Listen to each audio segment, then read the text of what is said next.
الحمدللہ رب العالمین والصلاة والسلام علی سید المرسلین وعلی آلہ وصحبہ اجمعین اما بعد فاعوذ باللہ من الشیطان الرجیم بسم اللہ الرحمن الرحیم۔ السلام علیکم ویورز، آپ دیکھ رہے ہیں پروگرام اسلام اور ایمان اور میں ہوں آپ کا ہوسٹ سید اسامہ بخاری۔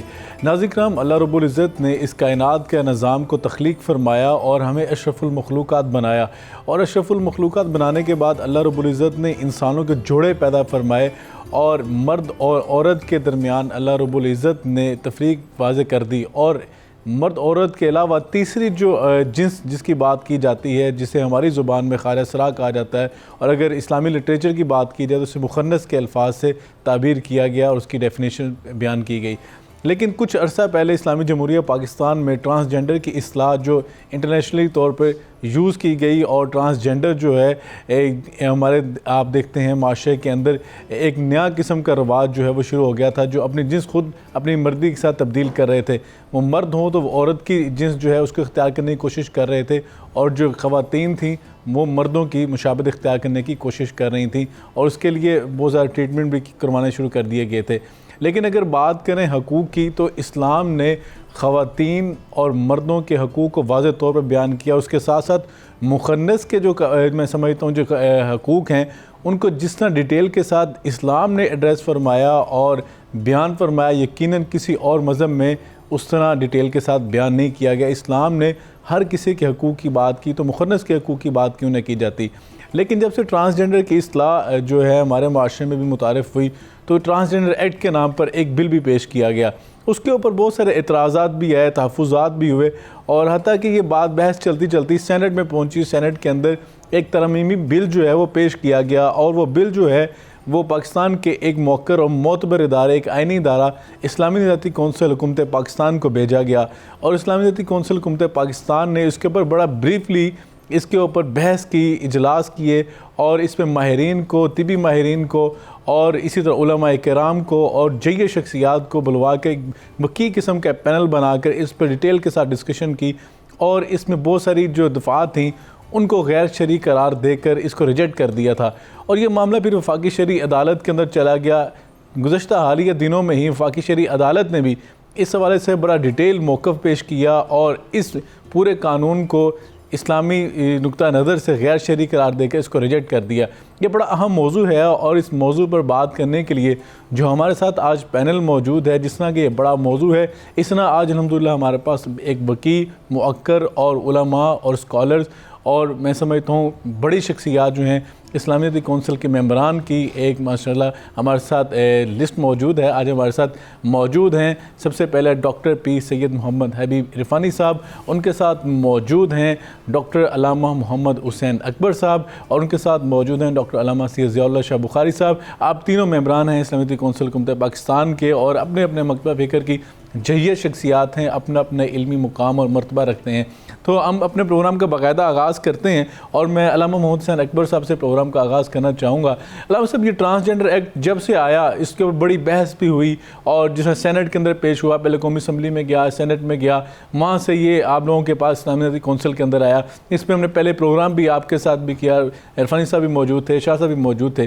آپ لوگوں کی اس میں بڑی کنٹریبیوشن ہے، آپ نے بڑا اس میں کردار ادا کیا، تفصیلی علمی بحث بھی آپ لوگوں نے کی۔ تو یہ ٹرانسجنڈر ایکٹ اصل میں ہے کیا تھا، اور آپ جو اسلامی نقطہ نظر رکھنے والے لوگ تھے ان کو اس پہ کیا اعتراضات ہے، کس وجہ سے اس کو ریجیکٹ کیا گیا؟ اعوذ باللہ من الشیطان الرجیم، بسم اللہ الرحمن الرحیم۔ بہت بہت شکریہ بخاری صاحب۔ یقیناً یہ موضوع بڑا حساسیت کا حامل موضوع ہے، اور دنیا میں اس پہ جتنا کام ہو چکا ہے اور جتنا آگے بڑھ رہا ہے وہ پوری دنیا کے لیے تشویش کا باعث تھا۔ جی، کیونکہ صرف انسان اپنی جنس بدلنے کی طرف نہیں بڑھ رہا تھا کہ مرد سے عورت بن جائے، عورت سے مرد بن جائے، اور پھر آپس میں باہمی ازدواج ہم جنس آپس میں شادی کرنے لگ جائیں، بلکہ یہاں تک کہ لوگوں نے اپنے آپ کو درندوں کے ساتھ تشبیہ دینا شروع کر دی، بھیڑیے بن گئے، بندر بن گئے، یعنی انسانی شکلوں کو بھی بگاڑ کے دوسری طور چل پڑے۔ تو یہ انسانیت کی تذلیل بھی تھی، جبکہ خدا نے وَلَقَدْ كَرَّمْنَا بنی آدم کہہ کے اولاد آدم کو تکریم عطا فرمائی ہے۔ اور جہاں تک اسلام کے اصولوں کا تعلق ہے، اسلام تو حلال محمد صلی اللہ علیہ وسلم حلال الی یوم القیامہ، حرام محمد صلی اللہ علیہ وسلم حرام الی یوم القیامہ۔ جو رسول خدا صلی اللہ علیہ وسلم جس کو حلال کہہ دے وہ قیامت تک حلال ہے، جس کو حرام کر دیا قیامت تک حرام ہے۔ اس میں کوئی تبدیلی نہیں کر سکتا. جہاں تک حقوق کا تعلق تھا، جتنی انسانیت کے حقوق بلکہ مخلوقات الہی کی جتنی بھی کائنات میں بستی ہیں مخلوقات، ان سب کے حقوق کا اگر کوئی علمبردار اور پاسدار ہے تو وہ اسلام ہے. یہ کہنا کہ اسلام نے خواجہ سراؤں کا یا مخنث یا خنثی ان کے حقوق کا دفاع نہیں کیا، نہیں، یقیناً برابر کی سطح پہ دفاع کیا گیا. جو مسائل اٹھائے گئے تھے کہ ہمیں تعلیم سے محروم کیا جاتا ہے، ہمیں میراث سے محروم کیا جاتا ہے، ہمیں ملازمتوں سے محروم کیا جاتا ہے، ہماری سوسائٹی میں عزت نہیں ہے، تکریم نہیں ہے، یہ سراسر غلط بھی تھا. اور اگر جو کرتے تھے وہ بھی ظلم کر رہے تھے ایسے طبقے پر. اسلام پر ان چیزوں کو تھوپنا اسلام کی توہین تھی. اسلام قطعاً اس بات کی اجازت نہیں دیتا تھا. اسلام نے اگر ایک خداوند متعال نے اگر ایک انسان میں ان چیزوں کا نقص پیدا کیا ہے تو اس کی آزمائش بھی ہو سکتی ہے، لیکن اس کے حقوق کی نفی نہیں کی. اب یہ لفظ ٹرانسجینڈر خود یہ قابل اعتراض ہے. اس سے مراد تو یہ ہوگا کہ اپنی جنس تبدیل کرانا. ایک ہے آلریڈی جنس خدا نے بنائی ہے، ایک یہ کہ اپنی مرضی سے فیل کرنا کہ میں اپنے آپ کو عورت فیل کر رہا ہوں اور مجھے عورت بنا دیا جائے. عورت کہ میں تو اپنے اندر مرد کے احساسات پیدا محسوس کر رہی ہوں تو مرد ہو جائے. یہ مطلب ٹرانسجینڈر لفظ سے ٹرانسجینڈر ہی غلط ہے جی. اس کی تو شرعی گنجائش ہی نہیں. یہی وجہ ہے کہ اسلامی نظریاتی کونسل نے سب سے پہلے فقہی اصطلاحات پہ بحث کی اور اس کے لیے جو لفظ استعمال کیا وہ انٹرسیکس کے حوالے سے لفظ استعمال کیا. اور پھر اس میں جو عربی یا فقہی اصطلاحات ہے جیسے مخنث ہے، خنثی ہے، خنثی مذکر ہے، خنثی مؤنث ہے، خنثی مشکل ہے، ساری اصطلاحات. اور پھر اس میں ان ڈیٹیل چیزیں موجود ہیں ان کی تعلیم و تعلم کے حوالے سے، ان کی تربیت کے حوالے سے، پھر ان کی میراث کے حوالے سے، پھر ان کے خاندانی مسائل کے حوالے سے. ایک ایک چیز وہاں پر ڈیٹیل کے ساتھ ڈسکس ہوا سارا. تو لہٰذا اس میں ہر چیز موجود تھی. تو لہٰذا اسلام کو بدنام کرنے کی کوشش کی. عالمی ایجنڈا تھا، عالمی طاقتیں جو وہ چاہتے تھے کہ اس چیز کو پاکستان میں بھی نافذ کیا جائے، لوگوں کو مجبور کیا جائے. اور دیکھا دیکھی ان این جی او کے کہنے پر بہت سے پاکستانی جو ہے وہ راہ سے ہٹنا شروع ہو گیا اور نوجوانوں میں یہ چیز بالخصوص بے راہ روی کی طرف بڑھی. اور اس سے آگے راستہ جو کھلا وہ ہم جنس پرستی کا اور آپس میں مرد کا مرد سے، عورت کا عورت سے شادی کا سلسلہ تھا. اور خصوصاً اس میں دیکھیں نا کہ ایک مووی بھی ہمارے پاکستان میں لانچ کی گئی اور اس کے حوالے سے بہت کچھ کیا گیا. اب سوال یہ کہ اس کا راستہ روکنا ضروری تھا. تو لہٰذا پاکستان کی اسمبلی میں یا پاکستان کے سینٹ میں جب اس کو پیش کیا گیا تو ظاہر ایک مسئلہ جدید مسئلہ تھا جس پہ اتنی بحث نہیں ہوئی تھی. پہلی مرتبہ یہ کھل کے سامنے آیا. تو لہٰذا اس کو اسلامی نظریاتی کونسل میں بھیجا گیا اور اسلامی نظریاتی کونسل نے کھلے دل سے اس کو اپنے ایجنڈے میں شامل کیا اور پہلے ماہرین کو بلایا. جن حضرات نے وہاں پر بل پیش کیے تھے ان کو بلایا. ٹرانسجینڈر کہہ لیں یا خنثی کہہ لیں یا خواجہ سرا، یہ ان کو بلایا گیا تاکہ ہر ایک کے مسائل کو سنا جائے. بالکل صحیح. خواجہ سرا بھی اسلام کی اصطلاح نہیں ہے. یہ بھی مغلیہ دور میں اپنے خواتین خانہ میں بھیجنے کے لیے مردوں کو خصی کر دیا جاتا تھا. لیکن خصی کرنے سے ٹھیک ہے وہ خصی تو ہو جاتا تھا لیکن ان کی جنس تبدیل نہیں ہوتی تھی. کل وہ فوت ہوتے تو یہ نہیں ہے کہ ہم عورت کی میراث لیں گے، یہ میراث ہی نہیں ہے. نہیں، اس لیے خداوند متعال نے واضح قانون دے دیا تھا کہ جو مرد ہے بے شک اس میں وہ علامت نہیں ہے، اولاد پیدا نہیں کر سکتا، لیکن اس کی میراث کی تمام احکام بڑی وضاحت کے ساتھ جو ہے اسلام عورت ہے تو عورت والے ہوں گے. جہاں تک مشکل کا تعلق اس کی علامات بھی بتا دی، نشانیاں بھی بتا دی کہ کیسے اس کی پہچان ممکن ہے. بالکل صحیح ہے. ڈاکٹر پیر حبیب عرفانی صاحب یہ فرمائیے گا کہ کیونکہ آپ لوگوں نے جب اجلاس کیا اسلامی کونسل کا تو اس کے اندر جس طرح علامہ صاحب بتا رہے تھے خواجہ سراؤں کو بھی مدعو کیا گیا. تو خواجہ سراؤں کو بھی ہم نے دیکھا کہ وہ بھی اس بل کی مخالفت کرتے ہوئے نظر آئے. تو اس کی کیا وجہ تھی کہ وہ اس بل کے بھی مخالف تھے اور ان کے بھی کوئی تحفظات اس کے اوپر تھے اور جو میں سمجھتا ہوں کہ اسلامی دفعات جو تھیں اس کو بھی اگر سامنے رکھا جائے تو وہ بھی اس کی جو ترمیمی جو بل آیا تھا اس کے اندر بہت ساری جو دفعات ساری شامل تھیں. اس کے اندر دیکھیں حقوق کے تو نیگلیکشن نہیں کی گئی کہ حقوق کی بات کی گئی، خواجہ سراؤں کے حقوق ہوں جس طرح ڈیٹیل کے ساتھ علامہ صاحب نے فرما دیا. لیکن خواجہ سراؤں بھی جو چند دفعات تھیں وہ کہتے کہ ہم یہ نام جو ہے اصلاح استعمال کرنے کے تیار نہیں ہے. وہ کیا وجہ تھی؟ دیکھیے اس میں بنیادی بات تو یہ تھی کہ ایک جو اس میں پوائنٹ تھا کہ خواجہ سرا جو ہمارے ہاں چلے اس کو یہی لفظ ہم استعمال کیونکہ ہم اپنی سوسائٹی کے لحاظ سے ہم دیکھ رہے ہیں کہ ان کا تعین کیسے ہو. ایک اس میں رائے یہ تھی کہ ڈاکٹر جس کو ڈکلیئر کرے گا میڈیکل بورڈ جو اس چیز سے وہ لوگ اس کے مخالف ہوئے بل کے. ہمارے ہاں اگر معاشرے میں یہ شے دیکھی جائے تو جتنے آپ کو اس قبیل کے لوگ نظر آتے ہیں ان میں شاید 1% بھی جینون نہ ہو، لیس دین 1%، اور 99% سے زائد وہ لوگ ہیں جو اڈاپٹڈ ہیں. صحیح.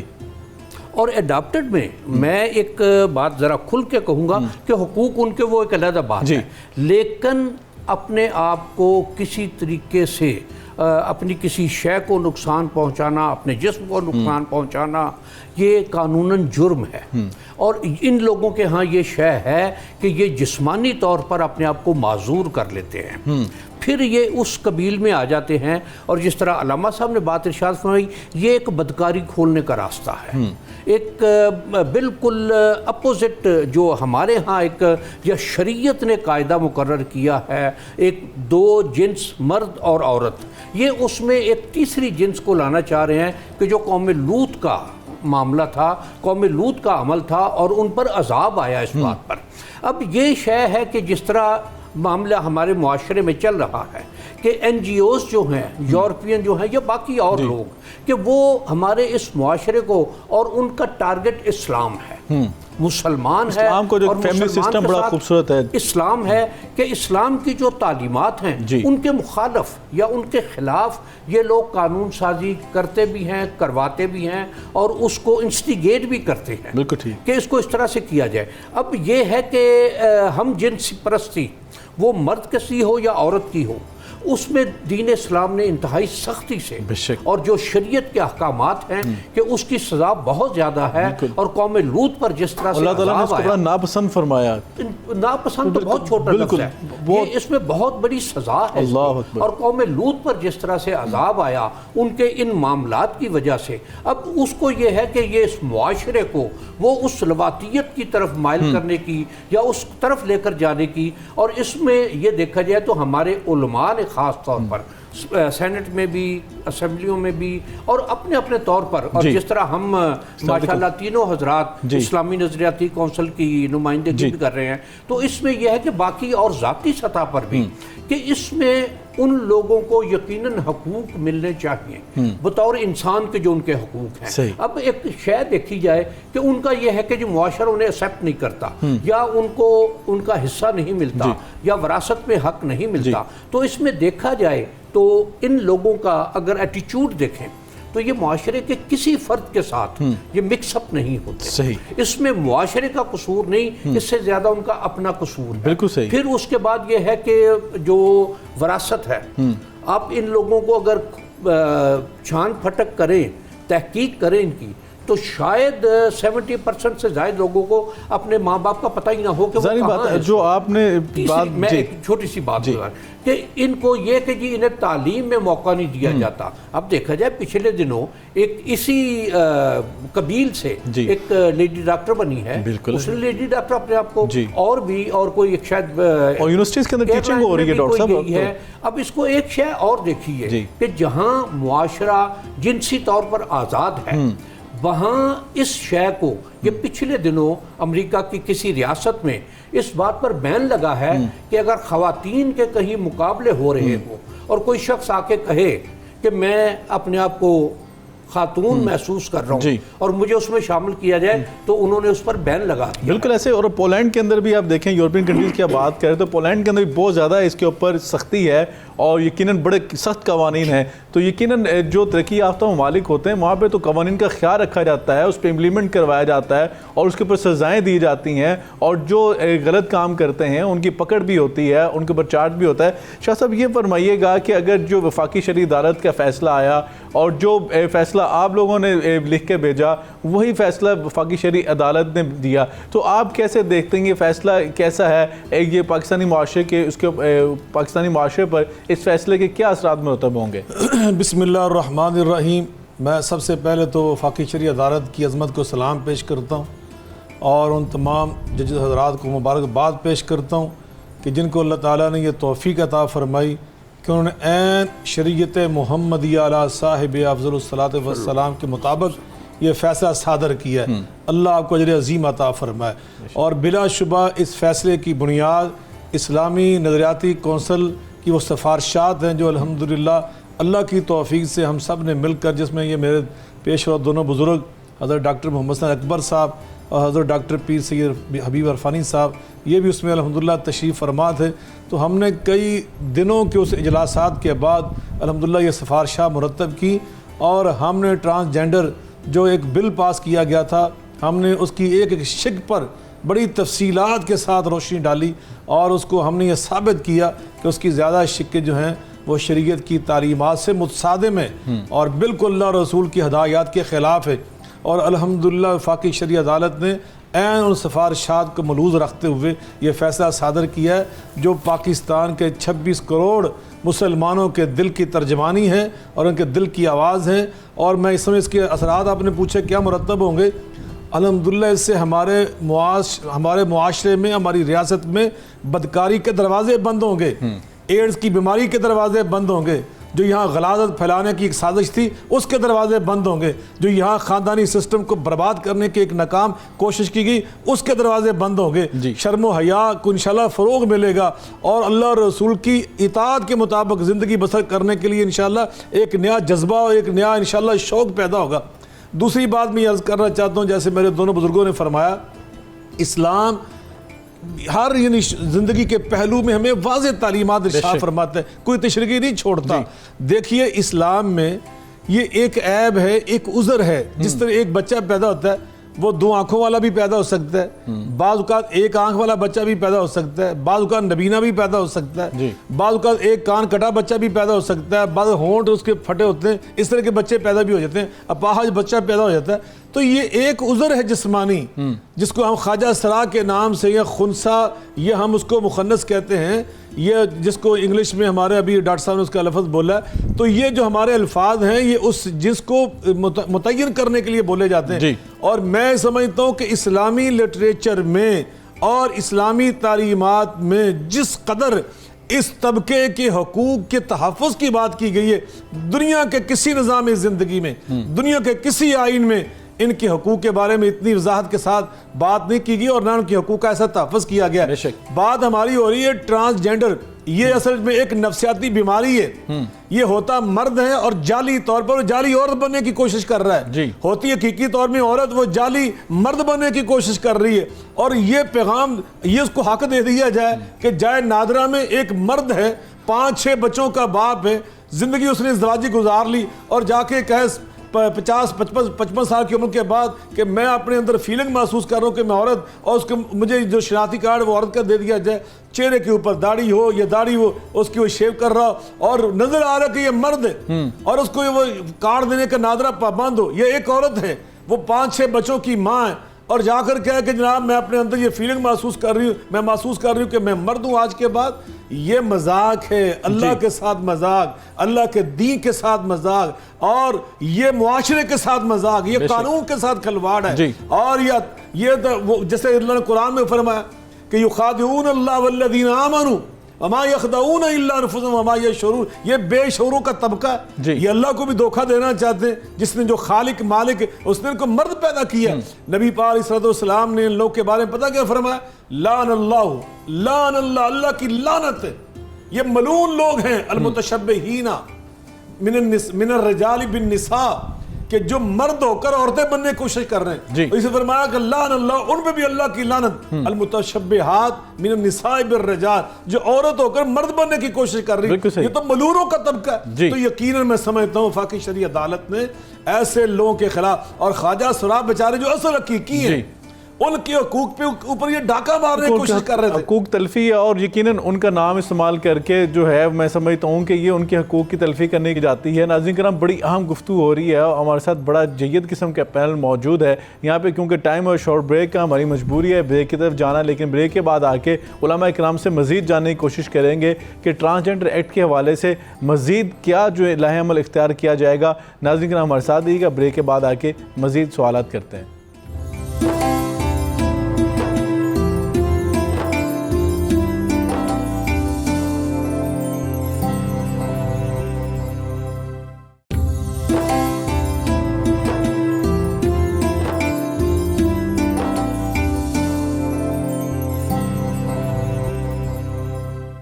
ویلکم بیک پروگرام اسلام اور ایمان میں آپ کا ایک مرتبہ پھر خیر مقدم کرتے ہیں۔ ناظرین کرام، آج ہم بات کر رہے ہیں ٹرانسجنڈر ایکٹ کے حوالے سے کہ وفاقی شرعی عدالت نے بھی وہی فیصلہ دے دیا جو اسلامی ذاتی کونسل حکومت پاکستان نے دیا، اور جس کے اوپر اسے پہلے سینٹ آف پاکستان کے اندر بھی بحث کی گئی اور وہاں پہ بھی ترمیمی بل جو ہے وہ پیش کیا گیا تھا۔ ڈاکٹر علامہ محمود حسین اکبر صاحب، یہ فرمائیے گا کہ اگر جس طرح بات پہلے بھی کی گئی، پورے پینل نے یہ بات کی کہ یہ اپنی مرضی کے ساتھ محسوسات کی بنیاد پر اپنی جنس کو تبدیل کر لینا، یہ تو میں سمجھتا ہوں کہ اللہ کی تخلیق میں دخل اندازی، میں جو الفاظ استعمال کر رہا ہوں بڑی میں معذرت کے ساتھ، کہ جو اللہ نے آپ کو بنایا، جو اللہ کی پسند ہے، جو اللہ کی تخلیق ہے کہ اللہ نے آپ کو مرد بنایا یا اللہ نے آپ کو عورت بنایا، تو آپ اپنی مرضی کے ساتھ کیا اپنی جو جنس ہے، جو اپنی پہچان ہے وہ تبدیل کر سکتے ہیں شرعی طور پہ؟ کیونکہ اس حوالے سے میں چاہتا ہوں آپ وضاحت فرما دیں کہ شرعی نقطہ نظر اس حوالے سے کیا ہے؟ دیکھیں بخاری صاحب، جب بھی ہم شرعی نقطہ نظر لینا چاہتے ہیں کسی موضوع کے بارے میں، سب سے پہلے قرآن کریم ہمارا مدرک ہے جی. تو قرآن کریم نے تو تبدیلی خلقت کو حرام قرار دیا ہے اور اسے جرم قرار دیا ہے. لہٰذا اگر کوئی عمل بجا لاتا ہے تو سب سے پہلے تو قرآن کریم اور حکم الہی کا مخالف ہوتا ہے. دوسرا مدرک ہمارے سامنے سنت نبی صلی اللہ علیہ وسلم آ جاتا ہے. تو حدیث نبویہ اور فرامین ائمہ معصومین اور عمل صحابہ کرام رضوان اللہ تعالیٰ میں جب ہم دیکھتے ہیں تو وہاں بھی اس چیز کی سختی سے نفی کی گئی ہے، قطعاً اس میں کوئی گنجائش نہیں ہے. تو لہٰذا گویا کہ سنت کا بھی مخالف، خدا کے ساتھ بھی کھلی جنگ، تو ایسا شخص تو پھر سب سے بڑی بات یہ ہے کہ انسانیت کی تذلیل. تو جو انسانی حقوق کے لمبردار بنتے ہیں انہیں لمبرداری اور آزادی بشر کا جو نعرہ اٹھایا ہوا کھوکھلا نعرہ، وہ الٹا آزادی کو سلب کرنا چاہتے ہیں اور معاشرے کو برائیوں کی یعنی اندر ایسا دھکیلنا چاہتے ہیں کہ خاندانی نظام تباہ برباد ہو جائے، اور وہ ان کے خاندانی سسٹم تباہ ہو چکا ہے. اور وہ طبقے آج فیملی ویلیوز کے لیے کانفرنسیں کر رہی ہیں اور خون کے آنسو ہوتے ہیں، کاش ہم اپنے نظام کو واپس لے کر آئیں. جی تو بات یہ ہے کہ جہاں تک ہماری سوسائٹی میں اس طبقے کے لیے محرومیت کے اسباب ہیں، اور یہ سب سے پہلے تو والدین کی ذمہ داری ہے کہ ان کو وہ تحفظ دیں. اور یہاں یہ پتہ چلتا ہے بعد میں پتہ چلا یہ خنثی ہے یا نہیں، غلط ہے. آج تو میڈیکل سائنس کہاں پہنچ چکی ہے. جب بچہ ماں کے پیٹ میں بتا دیا جاتا ہے کہ بچہ ہے یا بچی ہے، بالکل. تو یہ جب بچہ یعنی گائنیس کے پاس پیدا ہوتا ہے اس وقت پتہ چل جائے ولادت کے فوراً بعد کہ یہ عورت ہے، مرد ہے یا تیسری جنس ہے. تو لہٰذا سفارش یہ بھی کی گئی کہ فوری طور پر جنس لکھی جائے، جس طرح چٹ پہ جمن پرچی پہ لکھ کے دیتے ہیں کہ یہ بچہ ہے یا بچی ہے، تو وہاں پر یہ لکھ دیا یہ تیسری جنس ہے تاکہ یہ پھٹائی ختم ہو جائے. اس کے بعد دوسرا مرحلہ آ جاتا ہے والدین کی ذمہ داری کا. والدین بہن بھائی سارے اس کو ویسے ہی سمجھیں جیسے باقی بہن بھائی ہیں، ان کو نفرت کی نگاہ سے نہ دیکھیں. اسلام نے ان کو اپنے احکام سے مستثنا قرار نہیں دیا. نماز بھی ان پر فرض ہے، روزہ بھی ان پر فرض ہے، زکوٰۃ بھی فرض ہے، خمس ادا کرنے فرض ہے، مستی ہونے کی صورت میں حج بھی فرض ہے. سارے احکام اسی طرح باقی ان پر موجود ہے. میراث بھی موجود ہے، باقی حقوق کوئی بھی ایسا مسئلہ نہیں ہے سوائے اس کے کہ یہ خنثی مشکل جب آ جائے تو اس کے لیے بھی شریعت نے اصول وضع کر دی ہے. تو لہٰذا سب سے پہلے تو ہمارے ایسے لوگوں کے ہاں جو والدین ہیں ان کی ذمہ داری ہے کہ اس کو تحفظ دیتا ہے کہ یہ ساسر کمتری کو مبتلا نہ ہو. دوسرا یہ کہ سوسائٹی کے افراد، تیسرا حکومت جو ہے اس سلسلے میں ان کے لیے خصوصی ادارے قائم کرے اور ان کو تحفظ دے. اور اگر خدا نخواستہ کوئی واقعاً میڈیکلی مجبور ہو جائے تو پھر حکومت کی ذمہ داری ہے کہ میڈیکل کیمپ گروپ کا نام ہے جو ہے بورڈ، اس کے سامنے اس کو پیش کیا جائے. بورڈ جو بھی اس کو تجویز کرے. اور ماشاءاللہ پاکستان میں ایسے ماہرین موجود ہیں کہ جو اس عمل کو بخوبی سر انجام دے سکتے ہیں، لیکن وہ انتہائی اضطراری کیفیت میں ہے کہ جب اس کی شناخت کرنا ناممکن ہو جائے. تو لہٰذا جو سہولتیں موجود ہیں، لیکن جس طرح بخاری صاحب نے فرمایا کہ اس وقت معاملہ یہ چل رہا تھا کہ میں اپنی فیلنگ آج کچھ ہے کل کچھ ہے. نتیجہ یہ ہے کہ 2-3 مرتبہ شناختی کارڈ تبدیل ہو رہا تھا. تو لہٰذا سب سے پہلے تو نادرا کو بلایا گیا، نادرا کے افسران کو بھی آپ کیا کر رہے ہیں. تو لہٰذا ان کو پابند کیا گیا، خبردار آپ اس طرح کر کے کسی کی جنس کو تبدیل نہیں کر سکتے. جدھر فائدہ دیکھا ادھر وہ چلے گئے. پھر اس کے بعد جو معاشرتی برائیاں شروع ہوئیں یونیورسٹی میں، کالجز میں، خواتین اور مرد کا اختلاط آپس میں. پھر یہ ہے کہ خصوصاً خاص طور پر ہمارا معاشرہ جو بیکاری پن کا شکار ہے، جس کا قانون سازی بھی موجود ہے لیکن ایکشن نہیں لیا جاتا. چوک چوراہے پہ جاؤ آپ کو یہ ملے خواجہ سرا، جبکہ وہ خواجہ سرا نہیں ہوتے. کئی کے بچوں کے باپ جمائیں ہوتی ہیں لیکن اپنی وہ شکلیں تبدیل کر کے. علامہ صاحب آپ کی بڑی خوبصورت بات ہے کہ یقیناً جب قانون بنا دیا جائے اس پہ امپلیمنٹ بھی ہونا چاہیے، اس پہ چارج ہونا چاہیے. اگر کسی خلاف ورزی کرتا ہے یقیناً میں سمجھتا ہوں وہی معاشرے جو ہیں وہ پرسکون رہ سکتے ہیں، پرامن رہ سکتے ہیں جہاں پہ واقعی قانون کی عمل درآمد ہو اور قانون کی پاسداری کی جاتی ہو. ہمارے ساتھ ناظرین کرام موجود ہیں الماس بوبی صاحبہ، صدر شیمل رائٹس ایسوسی ایشن پاکستان، وہ بھی ہمارے ساتھ موجود ہیں، انہوں نے جوائن کیا ہے. میں آپ کو ویلکم کہتا ہوں اور آپ سے پوچھنا چاہوں گا کہ آپ نے بھی ٹرانسجنڈر ایکٹ کے حوالے سے آواز کو بلند کیا تھا اور آپ نے جو شیمیل کے رائٹس تھے ان کے حوالے سے بات کی کہ پاکستان میں جو نئی آواز اٹھ رہی ہے آپ لوگوں کی طرف سے اس کی مخالفت بھی کی گئی. کیا وجوہات ہیں کہ آپ نے اس کی مخالفت کیوں کی اس کی؟ بسم اللہ الرحمن الرحیم. سب سے پہلے تو 2009 میں چیف جسٹس محمد افتخار چودھری سے جب ان کے پاس پٹیشن لے کے گئی تھی کہ جو خواجہ سراب ہیں ان کے آئی ڈی کارڈ نہیں بنتے، اور ان کے آئی ڈی کارڈ اگر بنتے بھی ہیں تو مرد لکھا ہوتا ہے، حالانکہ we have our own identity. انہیں خواجہ سرا کے شناختی کارڈ پرووائڈ کیے جائیں. تو وہ 2 سال کا پروسیس لگا. 2011 میں خواجہ سراؤں کے شناختی کارڈ ملنا شروع ہو گئے.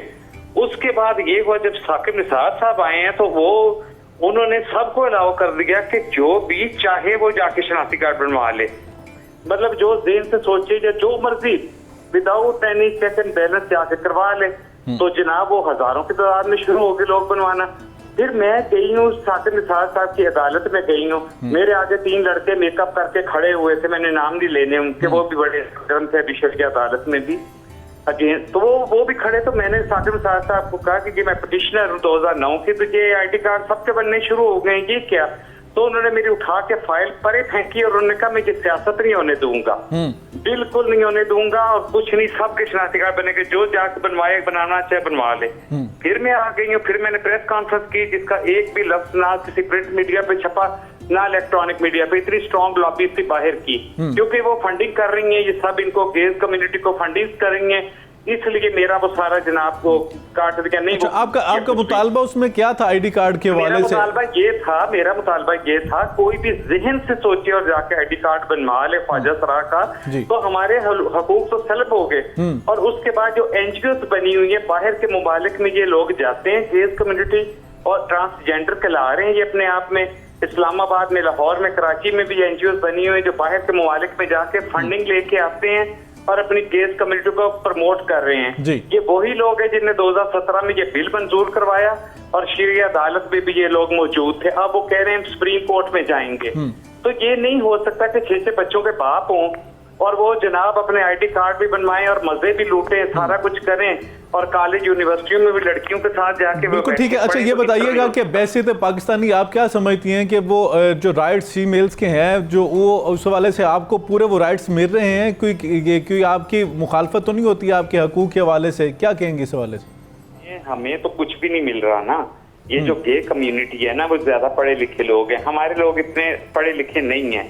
یہ لوگ کالج یونیورسٹیز میں پڑھے ہوئے ہیں، پہلے یہ لڑکوں کی طرح پڑھے، اس کے بعد انہوں نے جب دیکھا کہ فائدہ ہو رہا ہے سب نے لیڈیز کپڑے پہن لیے اور این جی اوز کھول کے بیٹھ گئے ہیں. فنڈ ان کو مل رہے ہیں باہر سے، جو باہر کی جو کمیونٹی ہے وہ ان کو فنڈ دے رہی ہے، اور یہ انہوں نے جناب اپنے گھر بنا لیے، گاڑیاں لے لی ہیں، زیور پہن لیے اور بڑا کچھ کر لیا انہوں نے جو ان کے پاس کل کو ٹیکسی کا کرایہ نہیں ہوتا تھا. اور یہ شیلٹر ہوم کھولے ہوئے ہیں اسلام آباد میں.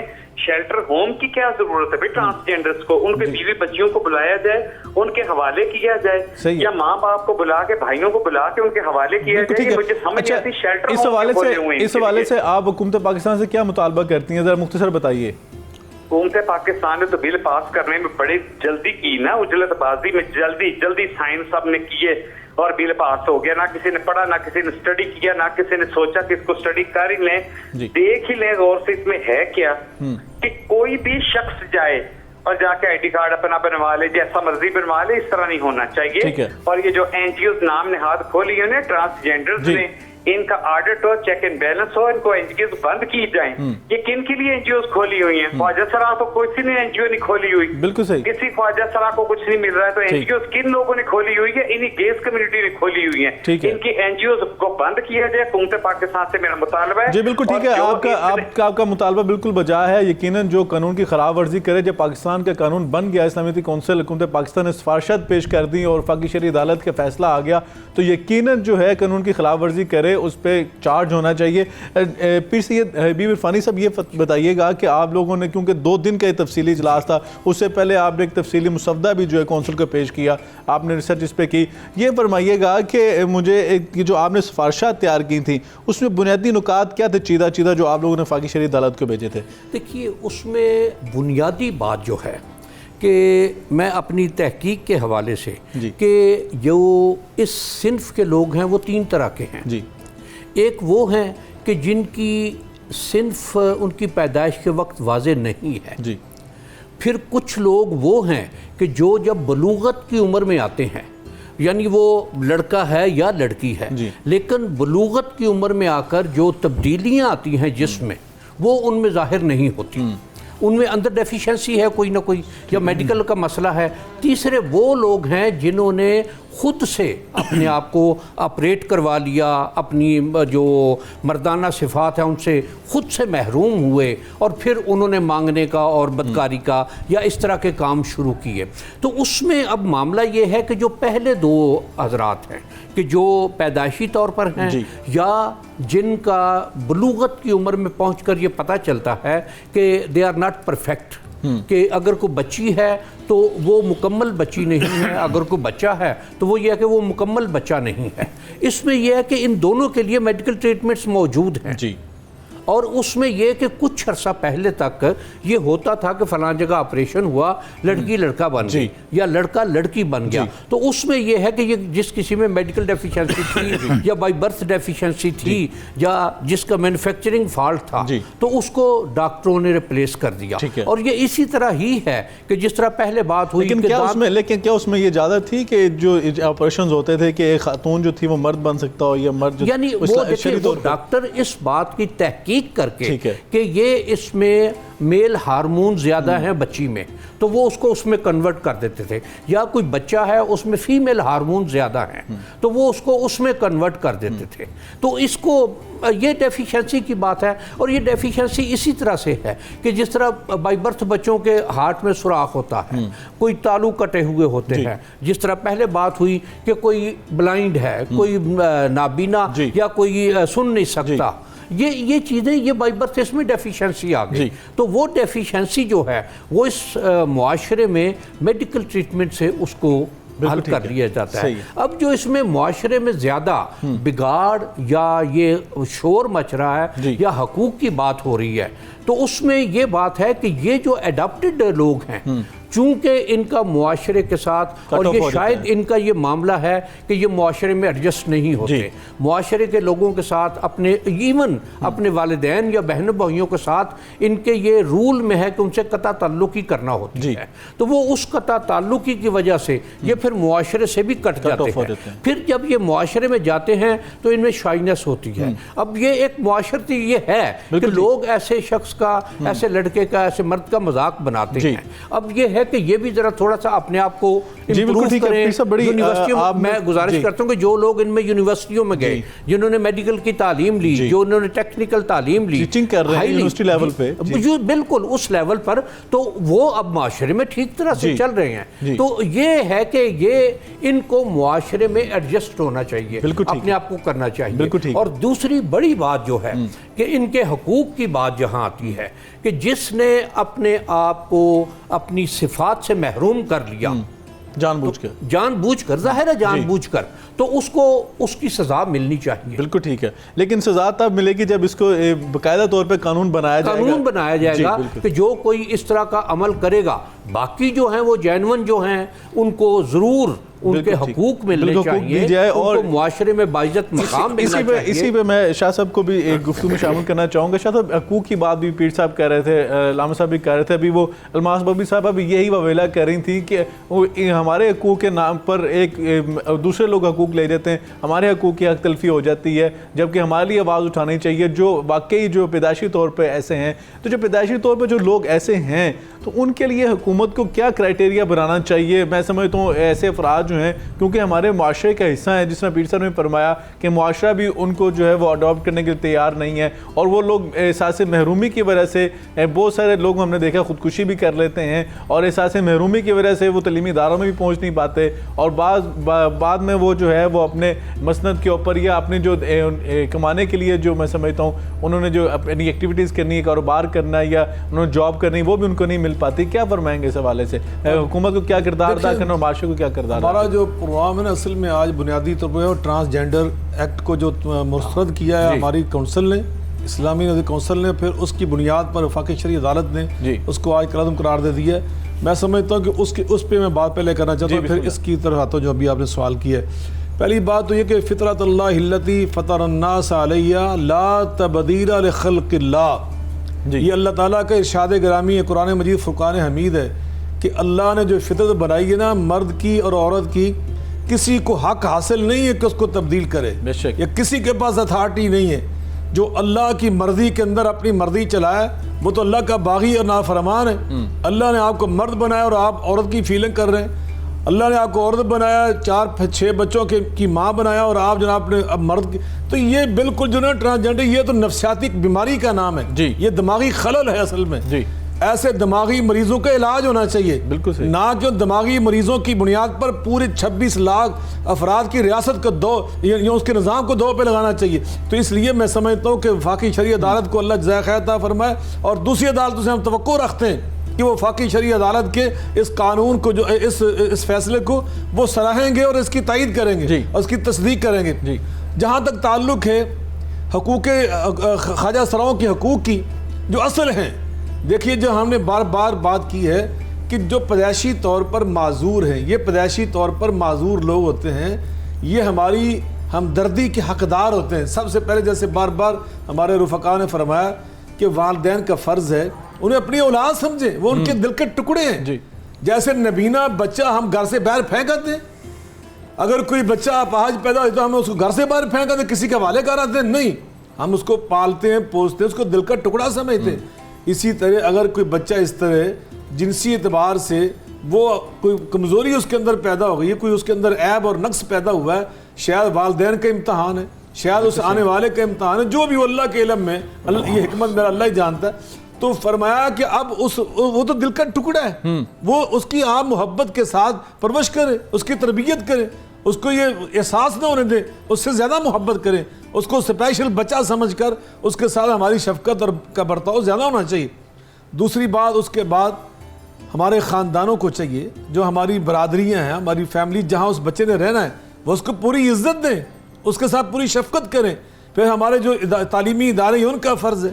پھر اس کے بعد جو ہمارا سسٹم ہے اس کو ایک یعنی بالکل وہاں احساس نہیں ہونا چاہیے کہ میں کوئی اجنبی ہوں یہاں پر. تو یہ جو سسٹم ہے, اصل میں یہ بتانا چاہتا ہوں کہ ہم نے ایسے خواجہ سرات دیکھے جو اللہ کے ولی ہیں, جو مسجد نبوی کے اندر بیٹھ کر اللہ کی بات کرتے ہیں, وہ مسجد نبوی کی خدمت کرتے ہیں. تو ان کو یہاں وہاں کے ماحول نے اللہ کا ولی بنا دیا. اور ہم یہ ماحول دیتے ہیں کہ ایک اچھے خاندان, بعض بڑے بڑے اچھے خاندانوں کے بچے, ان کو آپ کیا بنا دیتے ہیں, ناچنے والا, گانے والا. نعوذ باللہ, میں وہ لفظ نہیں کہہ سکتا, بیٹیاں بھی سن رہی ہیں, بیٹے بھی سن رہے ہیں. تو آپ ان کو کیا بنا رہے ہیں, جی, آپ ان کو اخلاق سے عاری بنا رہے ہیں. بالکل, یہ اسلام کی تعلیم ہے, یہ کسی ایک اسلامی معاشرے کی پہچان ہے. ہم نے ان کو اخلاقی تعلیم دینی ہے, جی, ہم نے ان کے کردار کی حفاظت کرنی ہے, جی, ہم نے ان کی شخصیات کو مجروح ہونے سے بچانا ہے. تو یہ ان کا سب سے بڑا حق ہے. اور پھر ان کی وراثت میں جیسے بعض اوقات وہ مرد, اس کے اندر نشانیاں پہ یہ مردوں کی, چہرے پہ داڑھی آ گئی, مونچھیں آ گئی اس کی, اور اس کی آواز مردانہ ہے, اس کے اندر سارے اوصاف مردانہ ہے. صرف ایک عیب کی وجہ سے آپ اس کو مرد نہ سمجھے, نہیں, وہ مرد ہے, اس کو وراثت ملے گی مردوں کے برابر. بالکل ٹھیک. ایک بیٹی ہے, خاتون ہے, اس کے اندر ایک عیب ہے صرف, لیکن اس عیب کی وجہ سے وہ خواتین کی فہرست سے باہر نہیں نکل جائے گی. وہ خاتون ہے, وہ بیٹی, اس کو بیٹی والا حق ملے گا, وہ بیٹی والی وراثت, شفقت, محبت اور نرمی کی حقدار ہے. تعلیم میں, تربیت میں, وراثت میں, اور زندگی کی ترقی میں, تعلیم حاصل کرنے میں, آگے جاب کرنے میں. تو یقیناً ہمارا معاشرہ ایک ہمدردی کرنے والا آپ کے علم میں ہونا چاہیے کہ عہد نبوی میں, جی, جو نبی پاک صلی اللہ علیہ وسلم فرمایا کہ خیر القرون قرنی ثم الذین یلونہم ثم الذین یلونہم. نبی پاک صلی اللہ علیہ وسلم کا جو دور مبارک تھا, مبارک, وہ کائنات کا تاریخ انسانی کا سب سے بہترین دور تھا. مگر اس دور میں بھی خواجہ سرا موجود تھے. میں لفظ کہہ رہا ہوں موجودہ اصطلاح کے مطابق, وگرنہ وہ تو اہل اللہ تھے, وہ تو اولیاء کرام سے بھی بڑے تھے. وہ یعنی اس دور کے اولیاء کرام سے نبی پاک کی تربیت میں رہتے تھے, رسول اللہ صلی اللہ علیہ وسلم کی تربیت انہوں نے حاصل کی, آپ سے تعلیم حاصل کی. اس لیے میں کہہ رہا ہوں وہ پاک باز ہستیاں تھے, اور ان کے نام موجود ہیں حدیث پاک کے اندر, نام ان کا ذکر موجود ہے. وہ خدمت کیا کرتے تھے, اور ان میں سے بعض مسجد نبی کی خدمت کرتے تھے, بیت اللہ کی خدمت کرتے تھے, اور اہل علم تھے اور عمل والے تھے. لیکن ہمیں یہ ماحول فراہم کرنا ہے. اس کے اندر آپ نے جو بات بیان فرمائی, یقیناً وہ میں سمجھتا ہوں کہ فیکٹر یہ تھا کہ وہ نبی صلی اللہ علیہ وسلم کی تربیت میں تھے, عہد نبی کے اندر تھے. ماحول یقیناً بڑا اثر ہوتا ہے. ناظرین کرام, انوائرمنٹ جب آپ ان کو ایسا فراہم کریں گے, یقیناً ہمارے معاشرے میں بہت بڑی یہ کمزوری ہے کہ جب ہم اسپیشل بچوں کی طرح دوسرے جو میں سمجھتا ہوں کسی حوالے سے ڈیفیکٹڈ لوگ ہوتے ہیں, ہم ان کو اسپیشل بچوں کی طرح ٹریٹ کرتے ہیں. ان کے سکولز ہوتے ہیں باقاعدہ, ان کی تربیت گاہیں ہوتی ہیں. تو ایسے لوگوں کو بھی اسپیشل بچوں کی طرح ٹریٹ کرنا چاہیے. ان کے اسکولز ہونے چاہیے, کالجز ہونے چاہیے, یونیورسٹی لیول پہ ان کو جا کے ٹیچ کرنا چاہیے, اور یقیناً ان کے لیے ایسا ماحول ہمیں پاکیزہ بنانا چاہیے. یقیناً بڑی بدقسمتی کے ساتھ جب ایسے میں سمجھتا ہوں کہ ہم لوگوں کو دیکھتے ہیں تو بہت سارے لوگوں کو ایسے گنونے جو افعال ہیں ان میں ملوث پایا جاتا ہے, جو کہ معاشرے کے لیے یقیناً شرم کا باعث ہے. ناظرین کرام, اللہ تعالیٰ سے دعا ہے کہ اللہ تعالیٰ ہمیں ہر معنی میں اپنی اصلاح کی توفیق عطا فرما دے. اور میں یقیناً پروگرام کے آخر میں اپنی طرف سے, اپنے چینل کی طرف سے, اور یقیناً پاکستان قوم کی طرف سے اسلامی دی کونسل حکومت پاکستان کو, فاقی شرعی عدالت کو میں خراج تحسین پیش کرتا ہوں اور مبارکباد پیش کرتا ہوں کہ انہوں نے اس معاشرے کو پرامن بنانے کے لیے اور مستحکم بنانے کے لیے اور صحیح معنوں پہ اسلامی معاشرہ اس کو اس کی بنیادوں پہ کھڑا کرنے کے لیے جو کردار ادا کیا ہے, اس کا اجر اللہ کی ذات ہی آپ کو دے گی. ناظرین کرام, آج کے پروگرام سے سید اسامہ بخاری کو اجازت دیجیے. انشاءاللہ کل ملاقات ہوگی, تب تک کے لیے اللہ حافظ.